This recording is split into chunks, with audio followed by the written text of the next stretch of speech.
বর্তমানে ভারতীয় নাগরিকদের 6টি মৌলিক অধিকার দেয়া হয়েছে। 1. সাম্যের অধিকার। 2. স্বাধীনতার অধিকার। 3. শোষণের বিরুদ্ধে অধিকার। 4. ধর্মীয় স্বাধীনতার অধিকার। 5. শিক্ষা ও সংস্কৃতির অধিকার এবং 6. সাংবিধানিক প্রতিবিধানের অধিকার। সাম্যের অধিকার সংবিধানের 14 থেকে 18 নং ধারায় সাম্যের অধিকার ঘোষিত ও স্বীকৃত। জাতি, ধর্ম, বর্ণ নির্বিশেষে সকল নাগরিক সমান অধিকার ভোগ করেন। 2. স্বাধীনতার অধিকার সংবিধানের 19 থেকে 22 নং ধারায় স্বাধীনতার অধিকার ঘোষিত ও স্বীকৃত।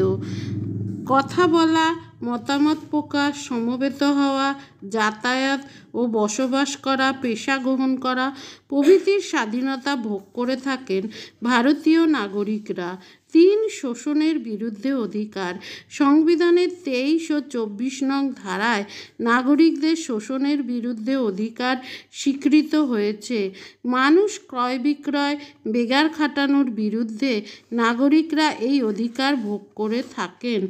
4. ধর্মীয় স্বাধীনতার অধিকার সংবিধানের 25 থেকে 28 নং ধারায় জনগণের ধর্মীয় স্বাধীনতার অধিকার স্বীকৃত হয়েছে।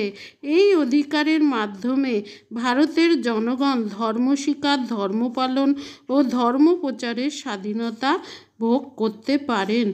5. শিক্ষা ও সংস্কৃতির অধিকার সংবিধানের 29 ও 30 নং ধারায় ভারতীয় নাগরিকদের শিক্ষা ও সংস্কৃতির অধিকার ঘোষিত হয়েছে। শিক্ষা প্রতিষ্ঠানে প্রবেশের অধিকার, বৈষম্যমূলক আচরণ না করা, ধর্মের ভিত্তিতে সংরক্ষণ না করা প্রভৃতি এই অধিকারের অন্তর্ভুক্ত। 6. সাংবিধানিক প্রতিবিধানের অধিকার সংবিধানের 32 ও 226 নং ধারায় সাংবিধানিক প্রতিবিধানের অধিকার লিপিবদ্ধ করা হয়েছে। এই অধিকারের মাধ্যমে মৌলিক অধিকারগুলো বলবৎ ও কার্যকর করার জন্য নাগরিকরা সুপ্রিম কোর্টের কাছে আবেদন করতে পারে।